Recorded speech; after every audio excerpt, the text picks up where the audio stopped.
do passado, silente, manso, meditar me trai, e me alceia o que me foi logrado, e mais reclamo o que não veio mais. No pranto inusitado me desfaço, por afeições que ocultam a esvainecido vultos e retratos, e dor de amar a muitos sobrevida. Assim me surge a renascida endecha, e meus pesados males redesperto.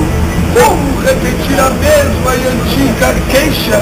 Qual se não a chorará ao tempo certo, enquanto amado amigo triste penso que quando falta fonte me conserto. William Shakespeare, a relembrança, a grandeza.